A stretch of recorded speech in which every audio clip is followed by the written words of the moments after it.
Okay, this is David Zierler, Director of the Caltech Heritage Project. It's Wednesday, February 7th, 2024. I'm delighted to be at the home of Suzette Cummings. Suzette, wonderful to be with you. Thank you for having me. And thank you. I feel honored to be part of the project. Wonderful. Heritage Project. How exciting. Suzette, tell me please if you have any current affiliations at Caltech or you're enjoying a true retirement. No, except my husband, Alan Cummings, of course, is still very involved with his research. So I feel like I'm still part of Caltech. Socially, how do you keep in touch? I still have dear, dear friends. I have lunch weekly with friends from Caltech. Some still work at Caltech, and some are retired as well as I am. So let's do sort of an overview, all of your years at Caltech, the jobs that you had. We'll go through these in detail when we get to the chronology, but I wonder if you could provide a sort of general overview of all the things you've done. Sure. So I started at Caltech in 1971. And 1 year before undergraduate women correct, joined Caltech. Absolutely, yes. Harold Brown was president at that time, Yeah. but I was way over in campus at the public events office, Okay. where the ticket office was were located. It was on Michigan Avenue, which is a little house, but of course now it's gone, Right. which is sad. So we were, we'll get into detail about what I did there. And then I was there until around 1983. And I was lucky enough to get over to the administration building, to Parsons Gates, to work in the president's office. Then I worked there about 2 years, and then it got me over across the hall to the provost's office. And during that time, I kept hearing all this excitement downstairs where the dean of students' office was. And this lady that worked there was getting ready to retire, and I told her, whenever you're ready, please let me know first, because it just seemed so exciting. And that was my lucky break to get to be working in student affairs. Uh-huh. So I worked there from 1985 until 2012 when I retired. Oh, wow. Yeah, it was student affairs, but I was dean's office for many, many years, and then I worked directly with the vice president for student affairs. Right. So you retired in 2012. Mm-hmm. What have you been doing since? What keeps you busy? Well, I had such a wonderful career at Caltech. I wanted to give back, so I do volunteer work with a wonderful organization, the Pasadena Showcase House for the Arts. Yeah. And their annual all-volunteer fundraiser is the Pasadena Showcase House, which we are in the throes of right now because it opens in April, mid-April to mid-May. And it's just an amazing group of men and women, and it's all volunteer, and the proceeds go to music in the local schools, public schools only, and music and arts, and we give gifts and grants to the LA Philharmonic to provide money for these young artists. So it's been wonderful. So I'm busy with that. Suzette, let's go all the way back to the beginning. Where did you grow up? Well, I was born in Oklahoma City. I'm a triplet, so I have two sisters, and my father got relocated to California, and we moved here to Sierra Madre. So in 1955, I started kindergarten here in Sierra Madre, and in fact just around the corner on Ramona, and so we're local. Sierra Madre Elementary, Sierra Madre lifer. Sierra Madre Elementary, Wilson Junior High, Pasadena High School, PCC, Cal State LA. Just a total local gal. Did your sisters stay nearby also? Yes, we were very close, very close. So yeah. Luckily, when Alan was starting to get his job at Caltech after his PhD, he was offered other positions across the country. And my dad goes, no, we don't separate the triplets. So luckily we stayed at Caltech. Oh, that's great. Do you remember Oklahoma, or you were too young when you moved? Too young, yeah. Born there in 49. We left there. My dad was transferred a lot because he worked for the Hoover Vacuum Company in those days. And we went to New Orleans. We were about 18 months. Back to Oklahoma, then Texas for a little bit. And then luckily in Southern California. So I just remember our time when I moved to, the grade school era. Okay. And where was the Hoover Company in Southern California? Where was the office? It was located in downtown Los Angeles. Okay. Mm-hmm. So he made the commute. Yes, he did. And back then, I guess it wasn't as daunting as it was now. Not as many cars on the road. But that didn't last too long because my dad actually went into real estate Uh-huh. when we were like in junior high school. He had his own real estate office here in town in Sierra Madre and another one in Pasadena. Was Sierra Madre fully developed? Was there still open land when you were a kid? There was. In fact, interesting, we lived in Ramona. We would walk by our house every day to grade school because we walked. And this was open fields. The north cul-de-sac here and the south cul-de-sac were groves of avocados. It was an avocado farm. And this beautiful little Victorian home was set way back, and that was the property. But it was all these groves of avocados. And when Alan and I got married, and my dad being in real estate, he luckily found out they were actually going to then parcel out and make these homes here. So we were lucky enough to build our house. It's Oh, wow. the only house I've been in. Alan and I celebrated our 50th wedding anniversary recently, and we've been in the house 48 years. That's amazing. You've remodeled, obviously. Yes, we have. And added on, yes. Tell me about, I'm interested, since you've been here so long, just the broader development. Was the 210 here when you were a kid? No. In fact, when we were growing up, the fun part, my mom, she didn't even start driving until we were in high school. She said, where would I go? You know, I had all these kids to take care of. We would go down, all the way down Rosemead to Huntington Beach, or somehow wound our way. And we grew up going on weekends to Huntington Beach, but never on a freeway. I mean, I don't even think we were on a freeway until junior high school. Yeah. You know, when the 210 was around. But yeah, no. It was all just surface streets. That must have made it feel less like a small town when the freeways but came Sierra in. Madre has always been the same size. It's under 12,000 people, still the same. We have this upper development issue going on in Upper Sierra Madre that some people are fighting, some people want it for extra, you know, and let other people enjoy our little town. But I think it's kind of on hold at the moment, actually. But it's pretty much the same. Did your mom work outside the house? Nope, never. Homemaker. An idyllic suburban American childhood for you. Pretty much, yeah. You mentioned the schools you went to. Sierra Madre was always a good school system. Yes. And it is still, again, you know, it really is. It looks the same. It's a beautiful Spanish architecture. Yeah. Those days we went kindergarten to 6th grade. And then Wilson Junior High was 7th and 8th. And then high school was 9, 10, 11, and 12. So, or 7th, 8th, and 9th at junior high, excuse me. And then PHS was 10th, 11th, and 12th. So it's different now. And they didn't call it middle school. It was, you know, junior high school. What were your favorite subjects in school? History. History. I was a history major. I love it. That's great. Yeah, love That's history. great. Everything. I mean, history is everything. What So about important. extracurricular activities? Oh, drill team. I mean, you know, drill. And Annette and I were on drill team. Paulette is our fraternal. Annette and I are identical. Okay. And Paulette was totally into sports. And in fact, she couldn't understand why she couldn't be on the baseball team, but girls weren't allowed during that period.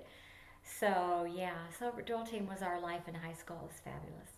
A demographic question. When you graduated, was everybody bound for college or not necessarily? Not in those days, to be honest. We just, you know, counselors were like, some people knew what they wanted to do. They excelled in a certain area, so it was an obvious transition to go to a good college. But being, I think, also girls, there wasn't that much of a promotion to go to, you know, a good college, unless you were one of these individuals that knew what they wanted to do. What did you want to do? What were your parents' expectations? I thought I wanted to be a teacher, but it just didn't work out. I just got lucky and got a career at Caltech. So you graduated and you went to Caltech right away? No. I mean, after college, I worked for American Airlines for a short time. Oh, so wait, I didn't know if you went to college yet. Yeah, oh yeah. So you did go to college? Yes, yeah. Okay. And Paulette, actually Paulette had ended up being the most professional as far as her career. She was a special ed teacher. And so she had higher degrees to get that position. And she retired, I guess, probably 10 years ago. Yeah. Where did you go to college? Cal State LA. Okay. Local. I mean, my dad said, look, I've got 3 girls at the same time. You guys are going to have to go local. So I wanted to go to Santa Barbara so desperately, but didn't work out. So. Did you live at home and you commuted, or you lived on campus? Well, no, we got apartments. I'm trying to think eventually. But we were pretty much homebodies for a lot of it, yeah. What year did you start at Cal State LA?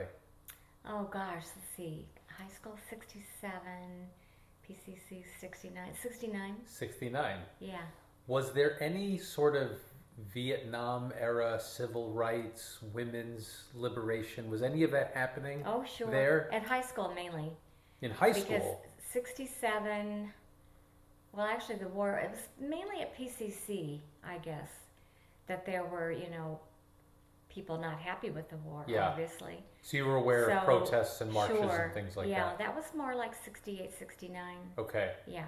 And at Cal State LA, it was a little quieter? I think it was, because I don't recall that being a problem. Maybe it's there. more of a commuter school. Yes, it was. Very much a commuter school. Right, yeah. right. Yeah, there was no dorms or anything. Now, did you stay on with drill team? Was there that opportunity there? No, it was just a high school thing. Yeah, and then at PCC, it was, hit the books, and that was it. Mm-hmm. So PCC, you went to PCC also. Mm-hmm. Cal State LA and then PCC. No, PCC is a junior college. Right. Right there by campus. So you started at PCC. Right. Mm-hmm. Gotcha. Yeah. The idea there is do 2 years. Right. And then go on. Go on to the other 2 years. Was that a good experience at PCC? Oh, excellent. It's an excellent community college. Very much. And in those days, it was easy to get your prerequisites. But now I think it's harder because it's so popular. Right. I mean, the campus just has a large rate of students. Now, right downhill, did you know about Caltech? Were you aware of it? It's so interesting. Campus was there, and of course, we kind of knew that was that special university there, but it just wasn't in my vocabulary, really. I mean... And it's quiet, it doesn't make a lot of noise. Yeah, it was just kind of its own little thing, and it was much smaller in those days. Yeah. We didn't have all the other land around the perimeter of the campus, evidently. So yeah, I'd pass it occasionally on California, but really my life was to go Del Mar to Hill, and we never really went further south on California Boulevard to see the main part of campus. Right. So I really didn't pay any attention to it. Yeah. Mm-mm. What was your major in college? History. History. Mm-hmm. PCC and Cal State LA. Well, PCC was just general requirements, pretty much. And then I just really started to really enjoy history. Were there was there one of the big earthquakes when you were at Cal State LA? Oh, yeah. Do you remember that? 1971. In fact, it's February 9th, my mom's birthday. Uh-huh. Early in the morning. And that was, what was it, the Simi Valley or Northridge? Northridge earthquake? I don't remember. It was 1971. It was awful. Awful. You felt it? Oh, yeah. Really, really bad. But to be honest, the worst earthquake I've ever been through was the Sierra Madre earthquake. We were the epicenter. Way back. It was probably in late 80s. Maybe in the 90s, early 90s. Yeah, a lot of devastation in town. Church steeple made of bricks all fell, and and it was only like 5.4, but boy, I tell you, when you're the epicenter, that was a whole different thing. Right, right. And Cal State LA was a good experience also? Yeah, pretty much. To be honest, really didn't finish. I was really close, but I got antsy. I just wanted to do something else. And then I had an opportunity to get a good job. So you left as a junior, maybe? No, closer than that. Really. Closer than that? Yeah, not too many more requirements to get my degree. It was sad, but I just had enough. Did you ever go back to complete the bachelor's? At one point I did. I notified the registrar to find out where I could pick up, but it was going to be more classes than where I ended off because of requirements had changed. So, I know, at that point, I just was on to something else. So. Okay. But you were still single at this point. That wasn't a factor. Totally single. You just wanted to go out into the workforce. Yep. Yeah. Were your parents supportive of that?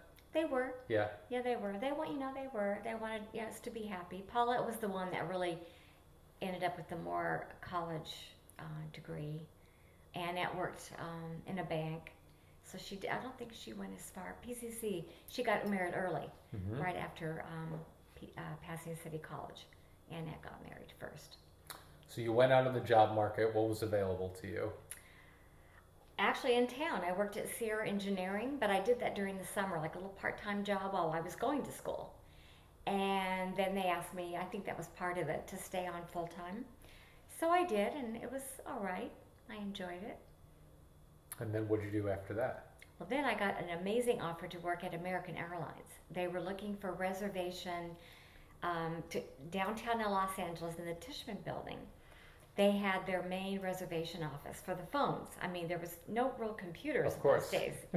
But they had this brand new ticket system called Sabre computing system, tied into the phone line somehow. So I was on the phone, welcome to American Airlines. Your Astrojet will be departing, blah, blah, blah. And it was a 6-month temporary job. So I thought, well, why not? Because I wanted to travel. And I thought that was maybe a good opportunity to do so. In fact, I and a group of young other women, we got to take the first Astrojet 747. That's what they called it. 747. Very cool. Leaving Los Angeles to New York. I've never been to New York before in my life. I was like 20 years old, I think, 21. And quite the excitement. It was amazing. Yeah, first class. It was amazing. We stayed a week and came back. So we could sell the jet. So we could sell, the reservations. And this was a 6-month appointment? Yes. You were there? Yes. And then what did you do after that? Well, then luckily I asked my cousin, Carl, I said, I need to find a job. And he said he worked at Caltech at the time in the ticket office. Okay. He said, well, I think you're in luck. The young gal in the back office who was working with the audiovisual manager was going to leave because she was expecting a baby, and in those days, if you didn't return after, they only gave you 6 weeks leave. That was it. So she was not going to come back, and he said, why don't I ask if you can come in and talk to the manager? I said, great, and that was my lucky day because I got that job. Tell me about working in that office. What did they do? We were in charge. Office of Public Events was in charge of Beckman Auditorium and Ramo Auditorium. And in those days, we had big events, like not only lectures, the scientific Watson lectures, but they had like dance groups and theater, and it was like an amazing, auditorium of events. Plus, what my cousin was doing was setting up Ticketron. Ticket system to sell tickets. So the ticket office sold tickets to Pantages Theater, Greek Theater, sporting events. So we were busy all day long in the front of the office, which was the ticket office, selling tickets. But I worked in the back. But then I eventually helped out in the ticket office too, which was great fun.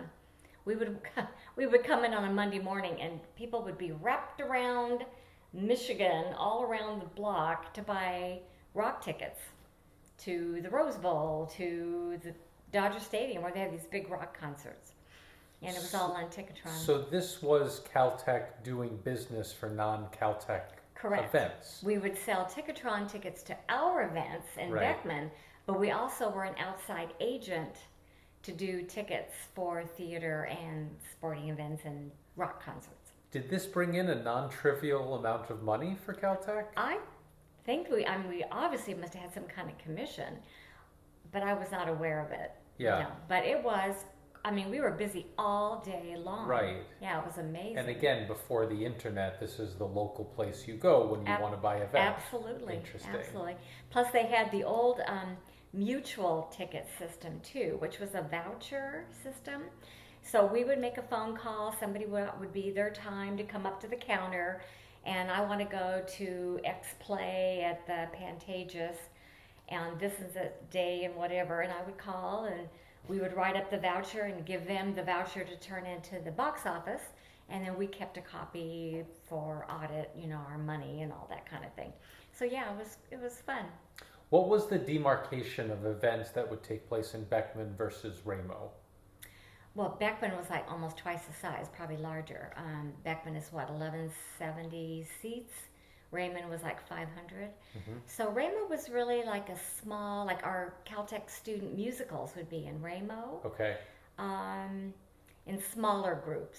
But yeah, we had all kinds of big functions going on in Beckman Auditorium. I can't remember a lot of them. Like a flamenco dance group, or But we would fill the audience pretty much, the auditorium. Who was responsible for the artistic direction of all of these events? Who made those decisions? The manager, he and probably, I wonder if we had a faculty advisor. I'm not really sure about that. I'm not really sure. It's such a fascinating mismatch of this like heavy science and engineering I school know. that did all of these artistic and dramatic events. I know. Funny, because the Humanities and Social Science building was right next to Beckman Auditorium, and I used to think, well, maybe that's why we have this on campus, because it's a lighter version of the academia part, right? Yeah. I mean, yeah. Who would you interact with among Caltech students, staff, and faculty? Who were the key people that you worked with? The students.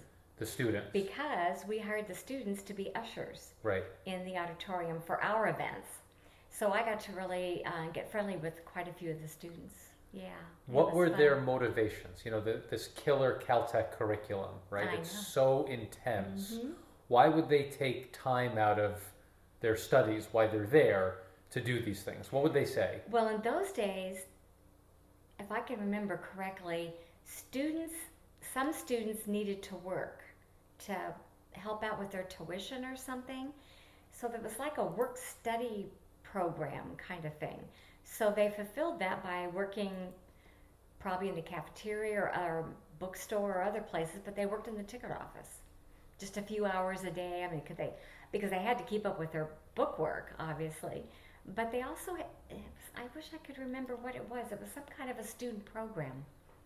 So we hired them on that basis. Now you said you in 1971, 1 year after women arrived, did you, obviously you didn't have anything to compare it to, but did you notice how new it was for Caltech to be co-ed? Oh, I did. Well, that was when we jumped to the time in the Dean of Students office. Okay. Then I was really aware of it, because when the freshman class was just like, we were thrilled that we got 24 women. Yeah. And then over the years, obviously, we've done a lot better with that. Right. So yes, that's Right. when it became just crystal clear to me. Did you ever get involved in anything on the stage itself? Did you ever perform? Oh, absolutely. Yeah? They would, in fact, once I got into the dean's office, we were recruited to work in the musical. Uh-huh. So I was in Bye Bye Birdie and a couple others as little walk-on parts, because faculty and other staff members, it would made it a really homegrown, fun campus experience to recruit not only the students, but faculty, staff. Yeah. All right, so now the chronology, how long you're in the ticket office for? So 71 until I went across to the president's office, 83. 83. 71 to 83. And in 83, Tom Everhart is president. Correct. Okay. Well, no, Marvin Goldberger. Oh, right, Murph. Yes, Murph. Okay, so Yeah, that's Murph right. days. That's right. So Tom comes in a few years later. Correct. What were the circumstances of you going over to the president's office? Well, I got married in 73, and Oh, we can't skip over that. Where did you meet Alan? That was the starting point of my whole life besides getting the job at Caltech. So I met Alan because I guess it was around 1973, I had been dating somebody since high school days. And he decided to take another path, and so I said, okay, well, I thought, I think I would like to take tennis lessons, meet some nice people, they go to nice clubs. And this gal in the back office, an older lady, of course she was probably young, but she was older to me, a funny Irish lady named Kitty. I asked her one day, do you know anybody that I could possibly take tennis lessons? And she said, oh my gosh, and she used to work in the physics department. I know just the guy for you. His name is Alan Cummings. He's the best tennis player on campus. He plays with Harold Brown. Wow. He is phenomenal. And I went, okay, well, if you don't mind, could you ask him if he'd be interested, and we could meet up for lessons or something? And so, of course, she ran into him at Chandler Cafeteria not too long after.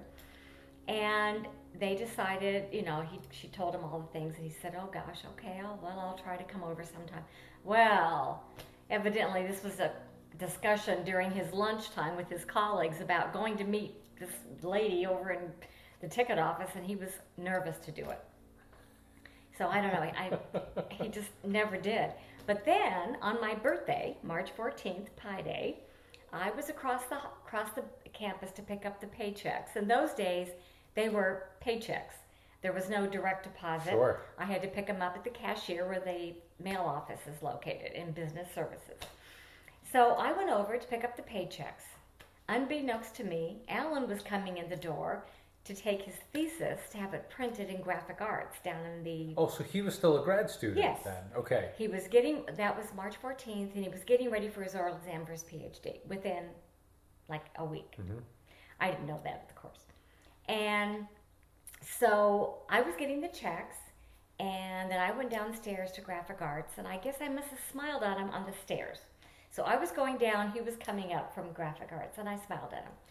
So he thought, from the description, that maybe I might be Suzette.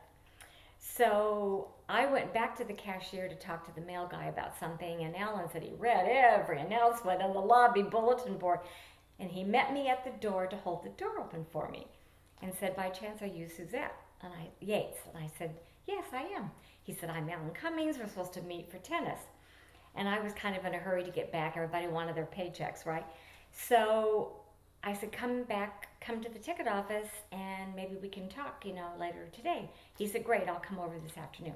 Well, that was, of course, a discussion when he was going to come over, blah, blah, blah. So anyway, he did come over, and I was in the back, and we always kept the back door open to the ticket office. And I guess there was somebody else sitting at my desk, but my nameplate was there. So he peeked in, and he didn't think the lady sitting there looked like who I probably thought it was. And so he peeked in, and he said, by chance, are you Suzette? And the girl, I don't remember now who it was, but I do remember he said, does it look like it? I had gone back. But anyway, I showed up, and we decided to meet the next day, because this was a Friday. Paychecks are on Friday. He said, I'm going to be actually playing in a tournament with my good buddy Bernie at Pasadena City College tomorrow morning. Why don't you come to the tennis match, and we'll have hit some balls, and we'll have a lesson after. I said, great. So that arranged. I thought, oh my gosh, I don't even have a tennis outfit. I had to spend my entire paycheck on a tennis outfit. I went right by Big Five on the way home, I think, to buy all that anyway. So we met up. And you're still living at home at this point? No. I was living with Paulette, actually, in an apartment on Rosemead. Okay. And Annette was married. Paulette was getting ready to get married in August. And so I was living with her for a while. So I met Ellen. I watched his match, but I mainly visited with Bernie's wife, the little baby. And I didn't pay a lick of attention to Alan and Bernie, which they lost the match, and they weren't too happy anyway. And basically, Alan and I think he took me to Big Boy to have root beer or something. It was there still on Colorado, Big Boy hamburger place. And we had a few dates, and we got married in October. So it was pretty quick from tennis instructor to boyfriend to husband. Absolutely, yes. It's a dangerous smile right down the stairway. Look what can happen. Evidently, yeah. So I forgot now what the original question was. Oh, that's the meander we were talking about. Okay, that was the meandering. Did meeting Alan plug you into the science of Caltech in a way that you didn't have a window before? Yes, very good question. Yes, while I was in the president's office, though, I guess I'll go back a little. I worked there a couple of years, and then the provost at the time was Robbie Vogt, who ended up being Alan's thesis advisor. Right. He asked me if I would be interested to be his assistant as his faculty appointment to be provost. And so I said yes. Of course, Alan was shocked, because Alan was so afraid of Robbie Vogt. But I just thought he was amazing, So I did go to work for Robbie Vogt for a couple of years. The experience in the provost's office was amazing to me, because I got to really be introduced to how the faculty appointments worked at Caltech, right, and that whole science faculty part of the campus. Right. So that was a wonderful education. Where was Alan's office in the early years? He was over in Downs. Okay. Which I don't think even really exists anymore. But yeah, he was in Downs. Mm-hmm. Now, before 1977, did you ever get to meet Harold Brown? No, because when I started in 71, he was pretty much getting ready to retire. Right. Or he was actually moving on to work in Carter administration. Carter's administration, yes, Right. exactly. So he was on his way to work in D.C. Okay. Yeah. And then, so how did the opportunity come up to work in the president's office? Is there an ad? Is it word of mouth? How does that work? Well, it worked out because Caltech only gave you 6 weeks. So when I was pregnant in 75, Ellen and I decided I would just stay at home for a while. I couldn't make that decision to go back in 6 weeks. I mean, that was just a crazy thing, you know. So I was home for a time, but then I really missed working on campus. Yeah. So luckily, the ticket office hired me back on a part-time basis. So it really did work out very nicely. But then after, a few years would go by, I had the opportunity to work in the president's office. And again, it was still like 3/4 time. So I could still have Travis drop our son off at daycare or, and then pick him up. So it worked out really well. And then I wanted to work full time when I got to the provost's office. So I forgot now what the question was. About how you heard about the job at the president's office. Caltech was just amazing about doing their job postings. Yeah. And they really had this feeling they really wanted to promote within. Sure. And so it was easy to transfer to get other experiences. Yeah. Which I was just so grateful for. And going back to the ticket office, because my cousin gave me that opportunity by telling me about that job, I never filled out an application. I just started working. Yeah. And then when I saw the job posted to get over to Parsons Gates, I think I had to fill out paperwork because I don't think I ever did. But then it was to transfer paperwork. And then I had that opportunity because Robbie Vogt asked me if I'd be willing to transfer, which was great. And then I heard the activity in the dean's office downstairs in that building. So I just asked this lady one day, I said, well, if you ever retire, please let me know because it sounds like you have an amazing job. She goes, it is the best job on campus working with the students. And it was my life. I loved it. Now I want to go back, this amazing insistence from your dad that you weren't headed anywhere for Alan's career. Did he work hard to get his position? I mean, this idea that he's working as a research scientist on soft money for 50 years, I mean, it's just incredible. Yeah. You don't hear anything like that. Did he work something out special to be able to stay at Caltech with some level of assurance that this could be a long-term career, but not on the faculty? How did you and Alan work that out? Well, it worked out because Alan was lucky that Voyager was just starting. Right, So right. instead of going the postdoc route, which he didn't want to do, he was really interested in research. So being a professor wasn't necessarily something that he foreclosed on himself. He just really, that wasn't his interest at Yeah. all. So luckily, he didn't have to leave campus. Right. They made him a professional staff member, a scientist at Caltech kind of thing, member of the professional staff. So it was just lucky. Yeah. Luck. And when you got married, that's when you moved here. Yes. Or moved back here, I should say. Where were your parents at that point? My dad being in real estate, I guess it was in about the year we got married. That moving out of Sierra Madre, they moved down to Laguna Niguel. And those days, it was just land. Yeah. And my dad was on the cutting edge of these homes and developments being built, developing Laguna Niguel. Right. And he was really, really lucky. So he bought lots of property, and that's where they stayed until they passed away. Yeah. Okay. Wow. So that was a wonderful transition back to the house. Wonderful transition. Yeah. Yeah. Now, in the president's office, what was your title? Was it like executive assistant? No, there was an executive assistant, and so I was her assistant. Okay.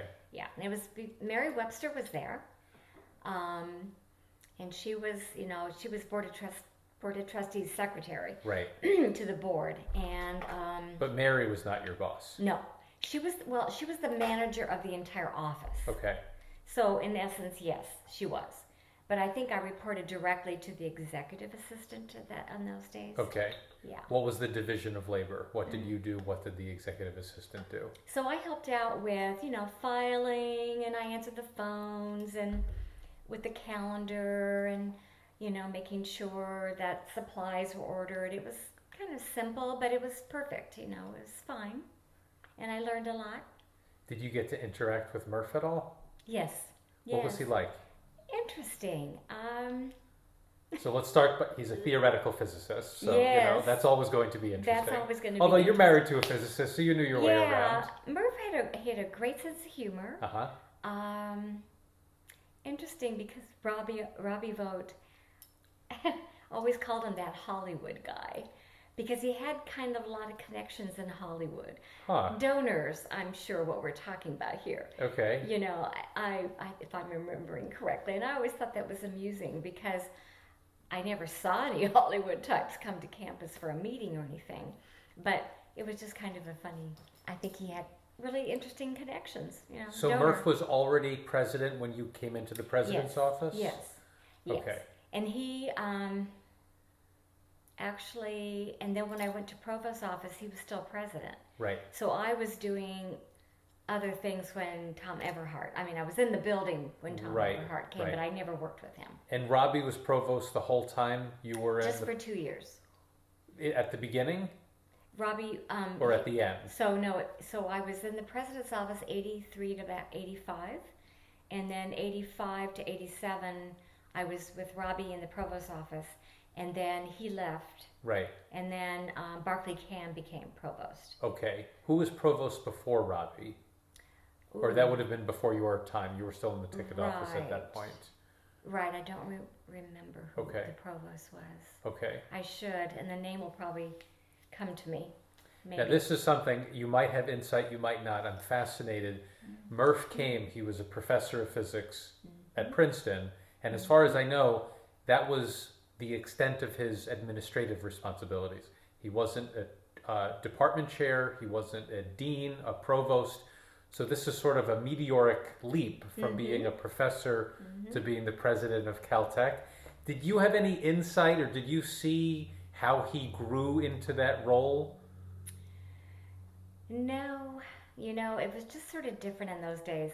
The president's office became much more vibrant than it was then. I was actually, to be honest, bored. It was a quiet place. Very. You could hear a pin drop. Uh-huh. Very few things happening. Yeah. I mean, they were on the cutting edge of, in fact, funny story. I started working in the president's office on January 2nd, 1983. Yeah. And I'm sitting there right at 8 o'clock. That was my first day on the job, and I was already intimidated. My gosh, I'm going to the administration building, working in the president's office. You know, and I'm coming from a very loud environment working in the ticket office. And I'm sitting there, nobody else had arrived quite yet. So I waited outside, and the custodian let me in. So I didn't know where to sit.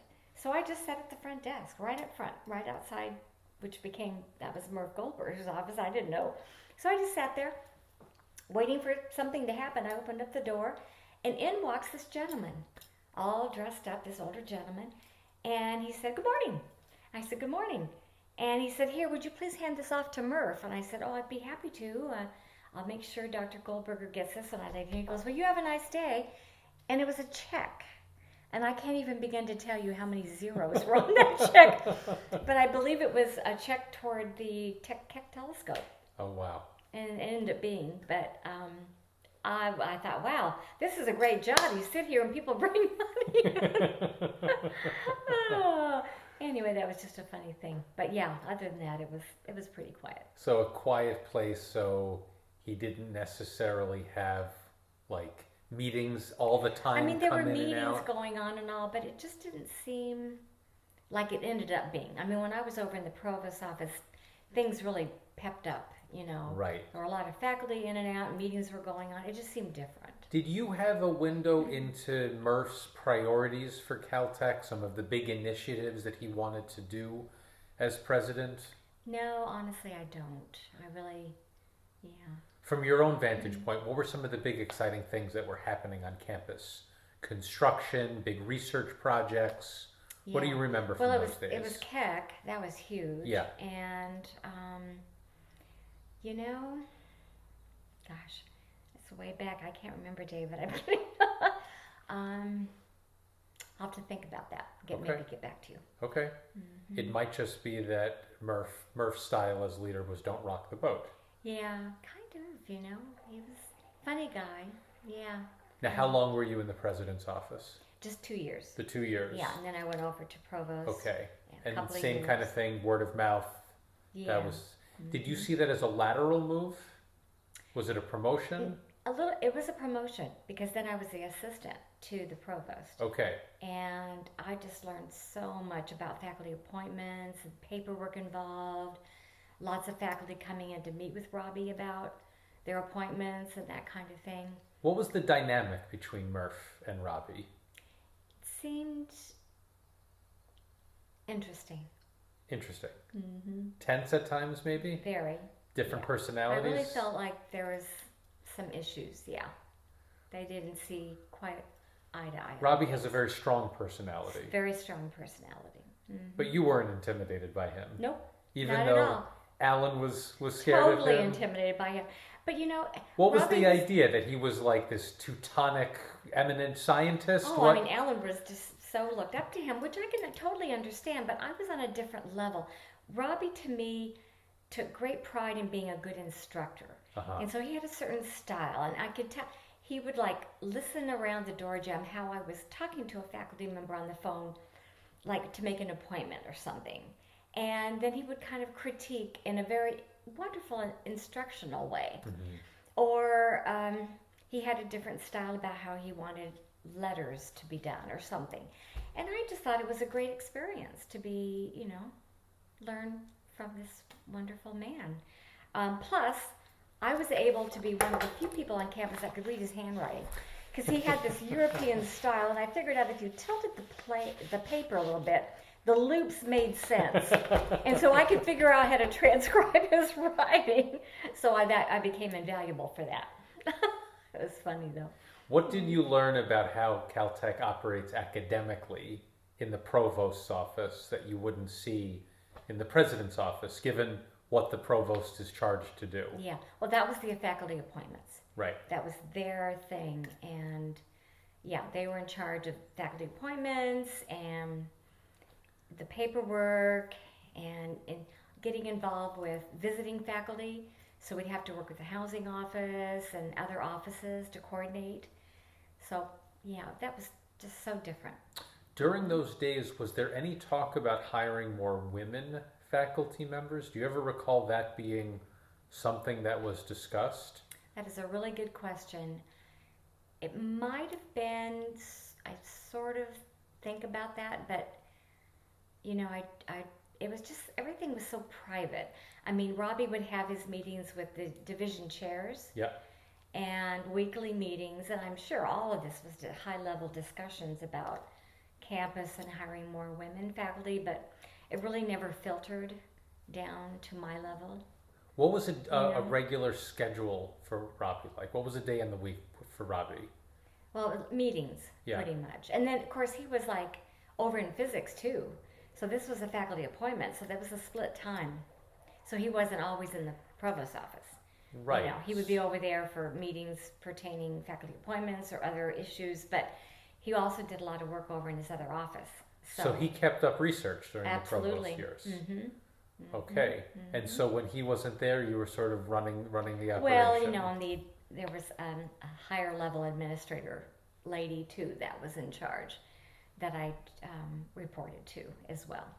So the provost's office was a little more exciting. It was a lot more exciting. And then when Robbie decided there was some reason that he stepped down early, then Barclay Cam became the provost. He brought his staff with him. So they didn't know what to do with me because, you know, I needed to have something that they didn't want to fire me, thankfully. Right. So luckily they restarted the Fairchild Scholar Program for visiting faculty. Yeah. So I got trained real quick on how to handle that, and it was just wonderful. Faculty that were appointed to be a Fairchild Scholar from all over, I would then check them in with their appointment and gave them their packet of information and helped them get their housing assignment and that kind of thing. And I really enjoyed that. In fact, one day I came home and I told Alan, he goes, "How was your day?" I said, "Oh, good. You know, I had a really interesting old gentleman. He was like in his 80s. I said, he was so sweet and he was just so nice, Hans Beta." And Alan goes, "What? He's in the dictionary." But that's the kind of caliber of Yeah. people that come to Caltech. So. Do you remember LIGO when Robbie was involved in LIGO? Do you remember his involvement or any of that work? Not really. That's all high level stuff.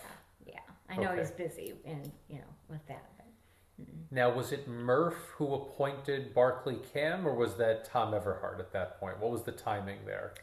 I believe it was still Murph. Yeah, I think it was still Goldberger. I can't remember what year Tommy. I'm pretty sure it was Goldberger. And yeah. Barclay came as from division chair of GPS. Correct. Okay, and so that's why he had a whole staff I'm already with him. pretty definite it was Goldberger. There was issues there with he and Robbie. So yeah. Yeah. Yeah. And then, so you said there's going to be someplace else for you to go at that point. What were your options? What were you looking at? Well, luckily I was able just to move two offices down in the Provost area. Right. Because they were in charge of this Fairchild Scholar Program. So this is still the second floor. Yes, still Okay. the second floor. And then from there, going up and down the stairs all the time, the Dean of Students office was that was on the first level there. Yep. And the Vice President for Student Affairs was across the hall, and the Registrar's office was there on the first floor as well. So there was a lot of student activity in Parsons Gates in those days. Okay. So I'm on the first floor of Parsons Gate, so I just want to map this out. So Oh, on the yeah. first floor, when you walk in the front of the building, that's the Vice President for Student Affairs. That's where that is now. But that was the Dean of Students. That was the Dean of Students. And then across the hall, all along was the Registrar's office. That whole long series of offices now, that was entirely the Registrar's area. Okay, so that's, if you're entering the building, that's to the To right the or the left? To the left. Okay, Yeah, you go up those front main stairs, right, and that to the left was the Registrar's office. yeah, To the right was General Counsel. right. So council is still there, Mm-hmm. and to the left is now, was there a break room there? Because there's a break room there now. I think they might have had a little office, but it was just the registrar and a long counter. Okay, So that students could do their business. yeah, Yeah. that's amazing. I mean, Yeah, and you can imagine the noise. I Right. mean, days for ad day and drop day and so changing. this is we all would have happening one floor away from the president and the provost's office. totally downstairs, and I think they probably had their fill of it because students would be lined up out the door Yeah. on registration day to take care of business, and it was just so much fun. So you had your eye on working in the Dean of Students office just because it was exciting. It was, and working with I the was students. lucky. I had that Fairchild Scholar program, but it was just a program, and it wasn't going to last forever. I mean, they had brought it back, so I kind of. And What just, were your responsibilities for the Fairchild? Just the check-in Uh-huh. with the visiting faculty. Yep. But anyway, like I said, there was just so much activity going on downstairs. So I asked Penny, the administrative assistant at the front desk in the dean's office, I said, if you ever think about retiring, would you let me know? And she said, I sure will, because I have the best job on campus, because Okay. it looked like it. Yeah.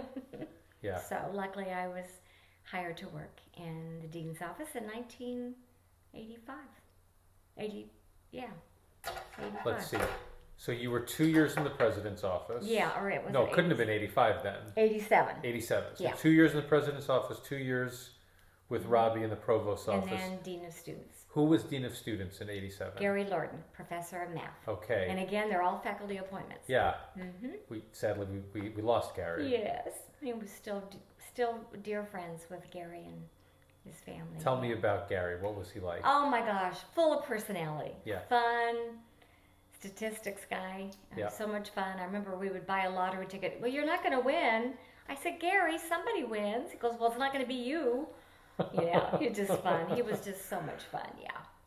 Loved him. Now, was this also a lateral move?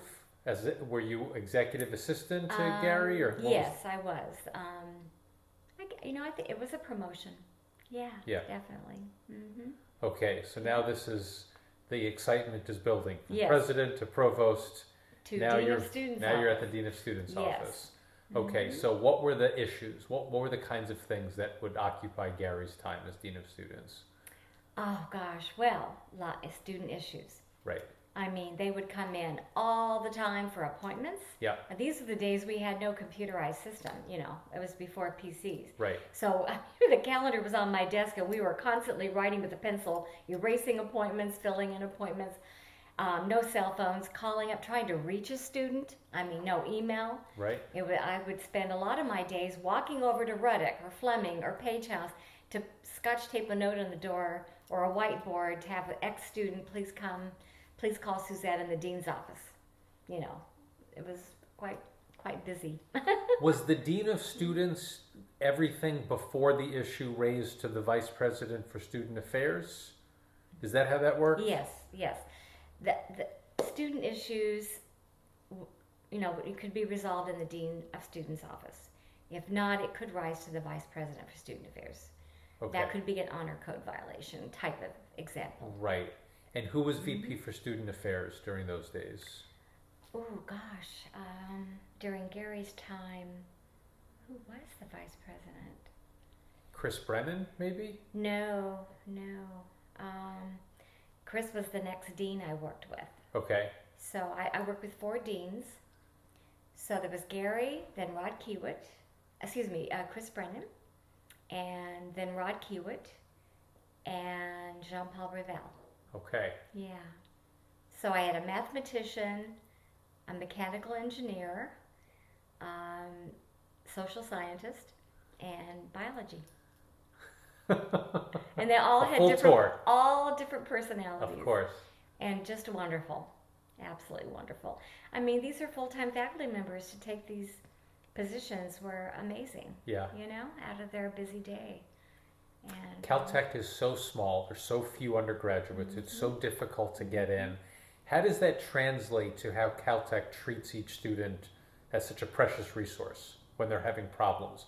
What does that look like from your perspective? It's like a family. Uh-huh.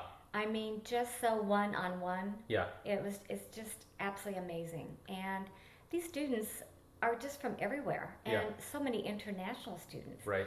That this is their home, and we treat it as such. I mean, really, it was like a real family atmosphere. It truly was. What were the kinds of issues where students would come in on their own accord, and what were issues where it was either a resident advisor or a professor who said, you need to keep your eyes on so-and-so? What did each look like? I just really feel like the dean's office was very inviting. The doors were always open. We'd always have soda and cookies. Students would just wander in because maybe they'd been across the hall in the registrar's office. They just wanted to sit down on the couch and say hi. Or they would come in and say, you know, Suzette, my mom and dad are going to come visit. Do you have a recommendation on a motel or a hotel that they could stay in? Or they just felt like they wanted to talk to somebody. And it wasn't necessarily the dean. They just wanted to, talk to a friend. Yeah. So a lot of the time you were just a friendly face. Totally. Yeah. With plenty of local knowledge being from here. You really had good ideas about what to do and things like that. Yeah, and it was just, it was so rewarding. It really was. Right. You know? And of course we had very serious interactions with students too. Yeah. I mean, they're under amazing stress. Some handled it better than others. Or again, they're far away from their family. And we had to deal with some very serious issues. There was a period of time when I worked in the dean's office that we had a rash of suicides. It was not an easy time. Yeah. Not an easy time. And there were probably fewer professional counseling type opportunities. Yes, in the early days, that is so true. But they really did a much better job because it cried out for that, And there was some trying times. Yeah. All right, so the transition from Gary to Chris, what was that like? Well, great. I mean, Chris was also wonderful. A Northern Irish gentleman. Yes, a little more... patrician? Yeah, and had this professional air. Not that Gary wasn't, but Gary made it fun. Uh-huh. Even in the sad times. But during Gary's time, actually, I felt lucky because we didn't have too many serious issues that came up. More during later on years. During Chris' time, we had some serious things. But Chris was wonderful to work with, absolutely. What about drug use on campus? Was that an issue? Was that something that the Dean of Students had to deal with? Yes, yeah. How would Caltech deal with those things? Well, in fact, that's when they were writing up drug policies, like how to handle that kind of thing.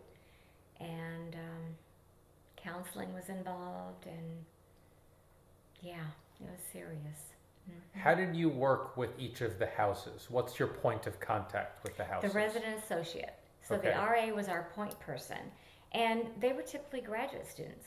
Uh-huh. So, to get a hold of them was a little easier, and they would help if we needed to get in touch with a student for a particular reason to help. They would help out with their well-being or whatever issues they were having to help counsel and get into the dean's or counseling center. So, yeah, they were very important. Did you get a sense of each of the different characteristics of the houses? Was there like this house is known for this and this house is known for this? Totally. What were some of yes. the stereotypes or characteristics of each house? Well, the Fleming house, they called themselves like the athletic ones, the jock house, right? Uh-huh. And Ricketts was more, they were the student leader house, actually. We had quite a few ASCIT presidents, a student body president, and the honor code, the board of control chair, were typically from Ricketts. Page House were like the Page boys. They were kind of they were kind of egotistical types. I don't know what you say, but and the Darbs, Dabney was a little kind of like the hippie types. Uh-huh. Yeah, they all had their characters, and they were so wonderful. I mean, they would invite the deans to come and have dinner, and I was invited quite a bit to have dinner in the student houses. It was really wonderful. Mm-hmm. And the women students, did they cluster in a particular house, or were they pretty well distributed? I think they were kind of distributed. Yeah, they probably did that for a reason, or whatever their comfort was. I mean, they all got to pick. But in those days, oh my gosh, it was, like I said, there was probably 16 total women when I first started in the dean's office. Yeah. And then it graduated, we were a little bit better, but oh my gosh. And yeah, they had their own particular issues to deal with. Of course. Mm-hmm. So nowadays, women make up just about 50% of the student body. Yes, amazing. It's amazing. We're so proud. I know. And to think that it's especially amazing because I think there were 33 women in the inaugural class of 1970. Mm-hmm. And then, as you mentioned, these numbers went down. So it was not a pure incline. No. When did you start to realize that the student body was on that trajectory? It probably wouldn't have been at 50% even when you retired. Oh, no. But when did it feel like it was not a minuscule or even a novel amount of women undergrads? When did that transition feel like it happened? Oh, gosh, it was probably in the 90s when they really made an effort with admissions and outreach and just women in general. It was probably I think nationwide too, women were really getting into science more, and we were really recruiting, a strong recruitment to get our women population up. Mm-hmm. Now, did you have any interaction with Tom Everhart? I'm trying to keep the chapters with each of the presidents. Yes. Well, of course, I was in the building. Right. So I would see him, and we would be invited to functions in Parsons Gate. We'd go to the president's house for holiday functions and that kind of thing. Yeah. And he was always this tall figure and booming voice, but always kind of fun. He had a really interesting personality. Yeah. Very outgoing. Yeah. Very involved with the students. Mm-hmm. Now, after Chris, who was Dean of Students? It was, after Chris, Rod Kiewit. Okay. Social science. Okay, tell me about Rod. Rod, fun. Rod was kind of a goonball, I used to call him. He didn't mind. It was funny. He relied on me to have his little appointment card in his pocket every day so he would know what was his appointments, and Rod was funny. Yeah, he was interesting. Mm-hmm. And then after Rod? Jean-Paul Revel. And by then we were then leaving Parsons Gates. And that was around 2001. We moved over to campus. They decided that student affairs offices should be all in one area to make it easier for the students to go registrar, career development, financial aid, everybody be housed together. And so they rehabbed an old graduate student building, and so it became the student affairs area. So now 2001, Mhm. what was September 11th like on campus? How did students deal We with were it? still in Parsons Gates. We were just getting ready to move, and that's Okay. so interesting because Chris Brennan was the vice president for student affairs at that point. I remember the dean was, who was the dean? 2001. That was because I was not in the dean's office then. It might have been, was it? Gosh, I don't remember who the dean was during that time. But I know Chris Brennan was the vice president because he was across the hall. And that morning was horrendous. But Alan and I both felt like after we got the shock worn off that we needed to go to campus. We had to go to campus because I was worried about the students. It wasn't necessarily my responsibility, but I knew that what were we going to do, and not. So anyway, we went, and there was really very little ways to get a hold of the student body. They had these general notifications that would go out, but in those days it was done through graphic arts, and they decided not to come to work. I mean, Sure. Understandably, but we had no way to reach the students. So everybody had to just really get together and help the students. And I know we eventually went home for the day, but we had to make sure the students as a group were going to be all right. So it was unbelievable. Yeah. Particularly the international students who Totally. probably felt Totally. isolated and scared and what Yes. happens now. Yeah. Campus, I mean, we were just beginning to get students back, so it wasn't like full force students on campus Right. because classes hadn't started yet. So that was a blessing.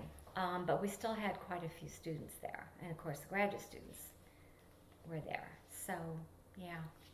And then Quite Jean-Paul, the tell me series about Jean-Paul. Wonderful Frenchman. He was an artist, beautiful watercolors that he would do. He was just so kind-hearted, wonderful man. Yeah. I was very lucky. I had wonderful deans. Mm-hmm. And you retired with him in 2012. He was the last. No. After that, John Hall was the dean. Oh, okay. Yeah, but I then worked with. So then in 2002. Caltech hired our first vice president for student affairs. They decided to go different than the faculty appointment. They decided we needed a professional. Mm-hmm.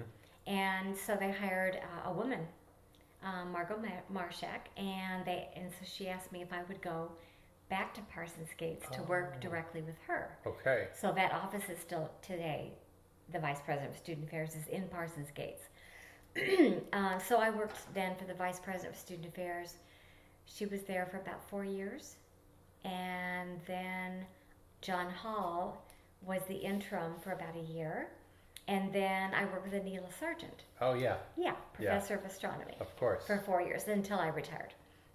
Now, because you were in the Dean of Students, the Dean of Students office for so long, did you feel like you grew in that role, even if the title didn't change? Did you take on more responsibilities? Did successive Dean of Students lean on you because you had experience in this role over the years? I feel so, yeah. Really could run the office and help as much as I could to take the load off the dean, but we had an associate dean too, Barbara Green, who Right. was instrumental. But I felt like they had confidence in me that I could help in other ways, yeah. What was the division of labor with Barbara? What were the kinds of issues that she handled? Obviously coming in as a professional, not a faculty appointment. Right.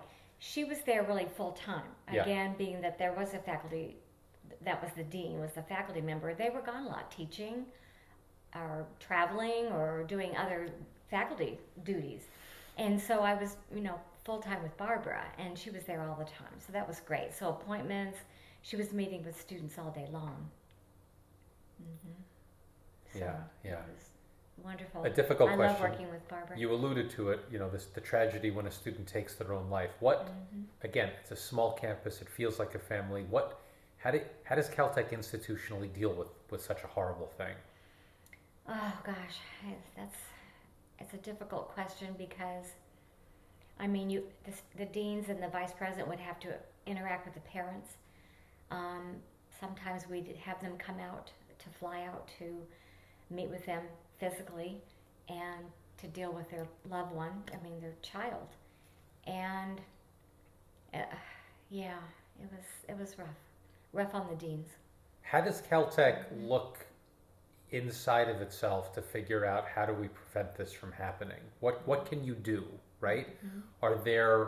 Are there warning signs that you're aware of? Do you bring in professional counselors at some point? Is it sometimes really scary because there's no warning signs and it's just a horrible surprise? How does Caltech deal with all of those things? Yeah, I feel like, of course, I've been gone for 12 years, but I really feel like they've done a really good job of, with the RAs, paying closer attention. I think educating the classmates. People, they talk to their peer groups and just an open communication, and we have a really vital counseling center too. Yeah. And a lot more staff members over there to assist. And that's become more professionalized over the years. absolutely. And just educating the signs to look for. Yeah. All of it. I Yeah. think.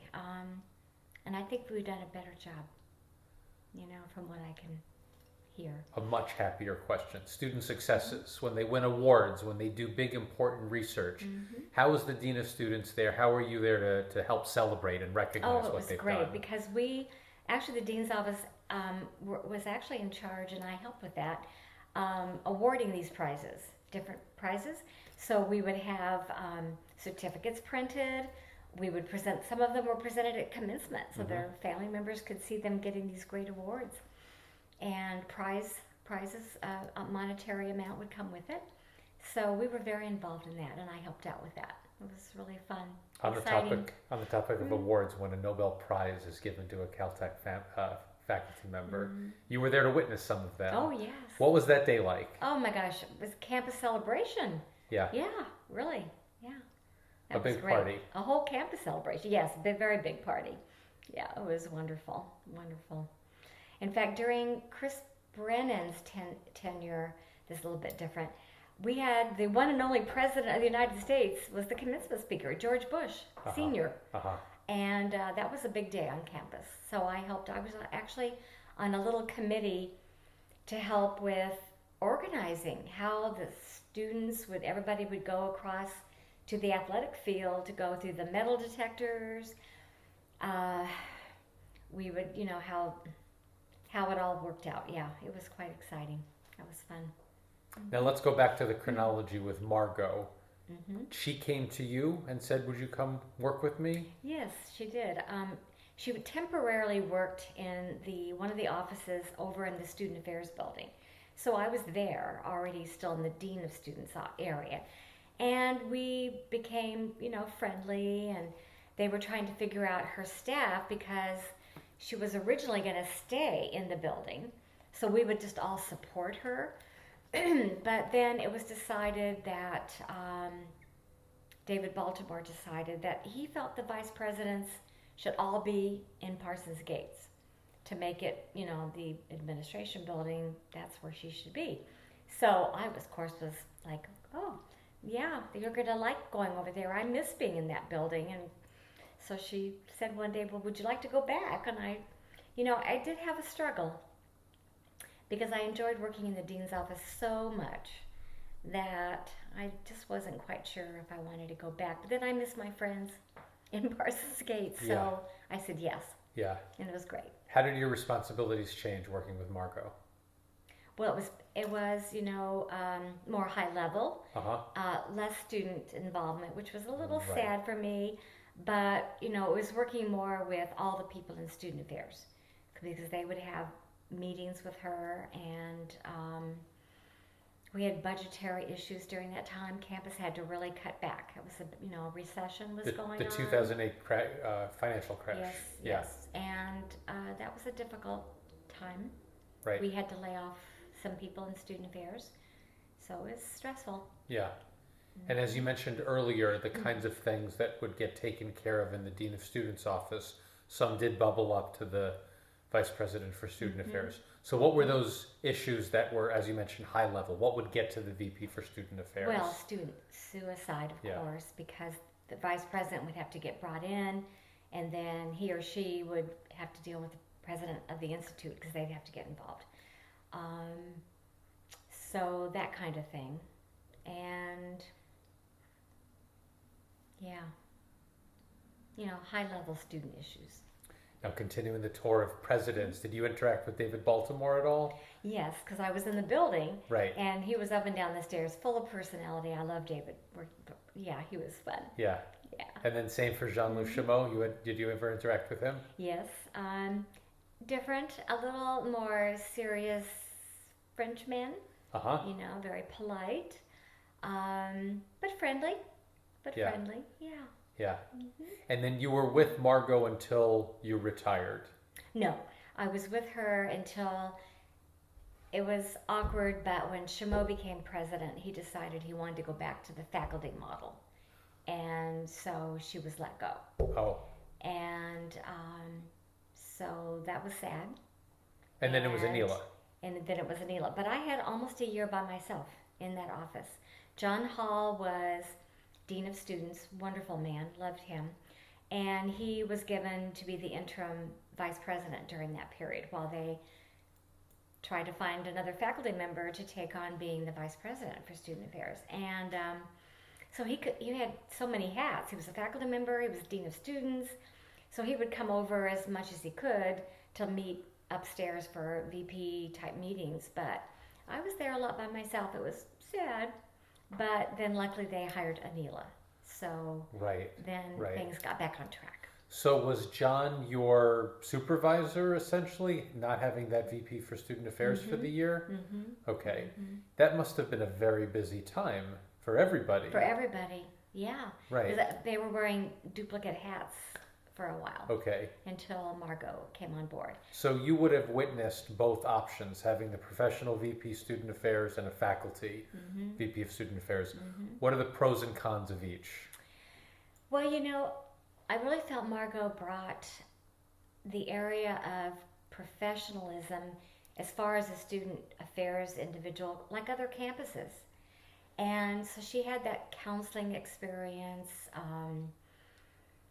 just higher level student interaction, whereas the faculty were great because they related to the students being, faculty members at the campus, but they didn't have that area of experience with dealing with these issues with student counseling and honor code violations and, having to, have a student leave campus because they did something that's against the code. Right. So she really, like a counselor as well. But, I guess they just felt like the faculty wanted to have it go back to the faculty. Yeah. And it's a great model. I mean, don't get me wrong. Right. But I really did feel that Margot did bring some things that might have been missing. Mm-hmm. But to be honest, I think the faculty thing works best for Caltech. Yeah. Because it's just a unique place. Now, we mentioned the honor code violations. We should start first. Tell me about the honor code, your perspective on the honor code, why it's so special. It is so special and it works. Yeah. Because they all know exactly what it is. The honor code, you don't take unfair advantage. And you don't have to write it down on your exam before you take an exam. It's just, you know what it is. And they honor that code. It really is honored. But unfortunately, we're humans, and some students just decide they have to do something against the code, cheat on an exam, or... What do you think is supposed to be instilled in students and giving them this responsibility to live by the honor code, to be trusted to abide by the honor code? What's the takeaway supposed to be for the students, do you think? Well, it makes them a better person. Uh-huh. And they're honored, and they're trusted, and it takes them to their adulthood, and when they leave campus as scientists, they go into business, they go into higher education. That honor code takes them through their life as an individual, is the way I see it. I mean, Alan my husband was there as a graduate student. He's also under the honor code. And as he also was at Rice, they had to actually write the honor code before they took an exam. So it was different. And he felt that the Caltech honor code was even a little more special because you didn't have to write it down. It was instilled, that sentence. Yeah. And it just it made him who he is today as well, as a wonderful individual. And so in those unfortunate cases where the honor code is violated, how? What are the kinds of ways that students could violate the honor code? Well, cheating on exam. Plagiarism? Absolutely. Maybe filling out the registrar's card and something like saying I'm adding a class and they don't, or some violation there in their classes, or So for student behavioral issues, and I wonder if this is where the Office of General Counsel comes into play as well. So the students are legally, they're adults, but obviously they're also kids to some degree. Yes, they are. And some right? of them were 16. Yeah. We had 15. Right. Even a 14-year-old. I mean, yes, they're... So what are the issues where the parents, you want to get the parents involved and you can't, or you feel like you have to get the parents involved? What does that look like? Yeah, well, when they're really young, under 18, we would have to get the parents involved. I mean, we had a really young student, and that took a lot of coordination. The parents actually lived somewhere else besides California. They actually got an apartment to live near campus. This was a rare individual that was extremely, and I forgot now, 13 or 14 years old. I think they were from Taiwan. Anyway, so you have to, the parents need to and have to be involved. Right. And then Anila comes in. What does that change for you? She was a fireball. And her husband, Wall, at the time, he's passed away, unfortunately, just a wonderful man as well, was also on campus. Did you bond as being a fellow Caltech couple? Yeah. They were a fun couple. I loved Wall. I interacted with him because he would call every day and go, well, how's the boss today? Does she want me to pick something up for dinner, So it was kind of fun. But Anila was very busy because she had VP for student affairs duties, but she was also very busy with her Karma. I don't even remember now what it stands for, but she was very involved with the telescope on Mauna Kea. This is Karma with a C. Yes, Karma with a C. And so she traveled a lot and very busy. She was going to Santiago in Chile a lot for that. So, she was a fireball.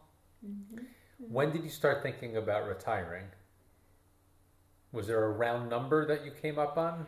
No, it just sort of happened. I just sort of got, I don't know, just tired of things and thought, maybe this is the right time to retire. And I had been going to the showcase house with my mother when she was alive for years and years. And it started to seem attractive to me to do something different. The next chapter. Yeah, the next chapter. Now, did you have any idea that Alan would be going strong 10 plus years after you retired? I did, because he loves it. I mean, if they didn't pay him, don't tell him that. Right. He would still do it because he loves it so much. And my passion was starting to kind of like get tired. Yeah. And I thought, man, it's time to do something a little different. I mean, 42 years. It's a long time. 42 years. Yeah, it's a long time. 42 years. When you retired, was Jean-Louis Chameau, his big announcement that he was leaving? Yes. Did that already happen, or that was after? That was after. That was after. Okay. Yeah, he was still there when... Yes, he was definitely still there, because I was on campus when Rosenbaum came on. Right. So the leadership lineup was, when you retired, it was Jean-Louis Chameau. Who was provost then? It was Ed Stolper. Ed Stolper, right? Absolutely. Because then Ed became interim president. Yeah. Did you ever have interactions with Ed? Oh, totally. Well, see, his wife, Lauren Stolper, worked in the study abroad program. Right. So I interacted with her a lot, and of course Ed at parties and things. And again, this tall, booming voice man always seemed so serious, like afraid of him, but he had the greatest sense of humor. Yeah. He asked me in the hall, "So what are you going to do on your first day of retirement?" And I said, turn off the alarm. Oh, he let out this big laugh. I'll never forget it. Everybody in the offices were going, what's so funny? He's a character. Yeah.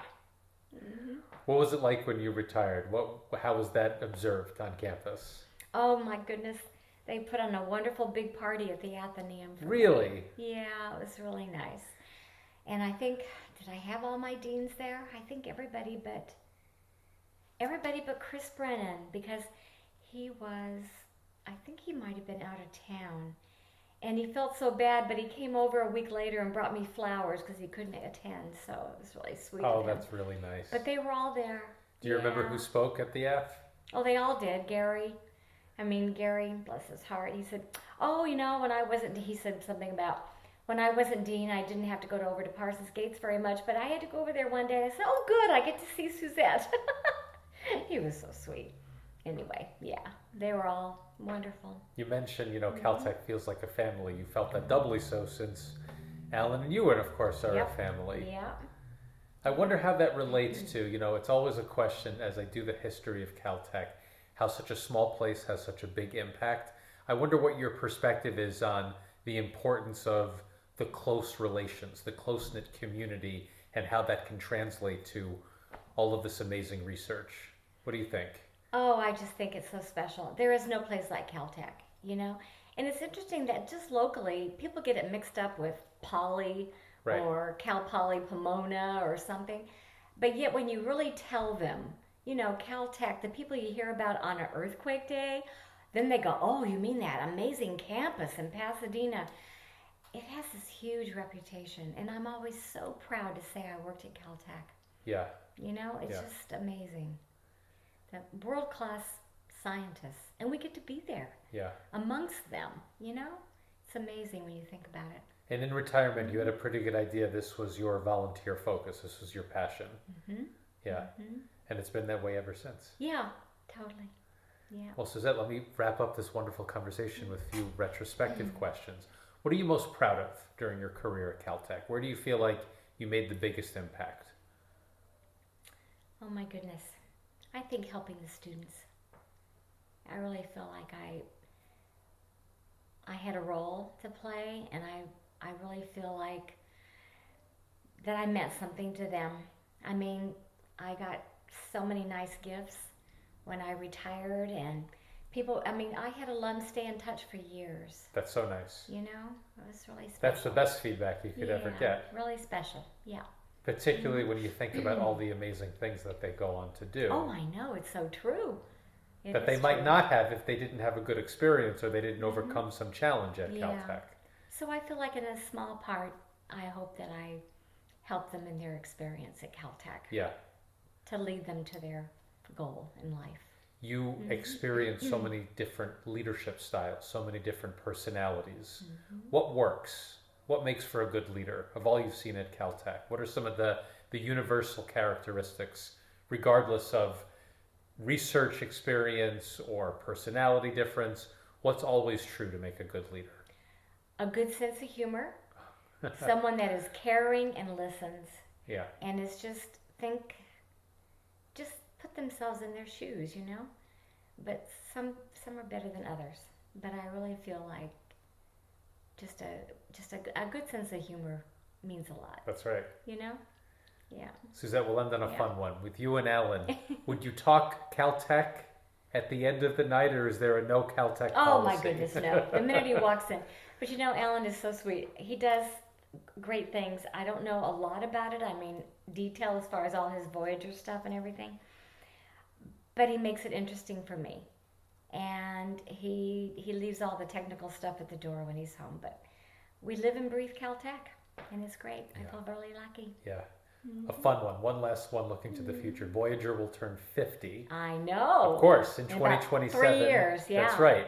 Yeah. What are your and Alan's plans when that amazing thing's happen? The what biggest party ever. Yeah.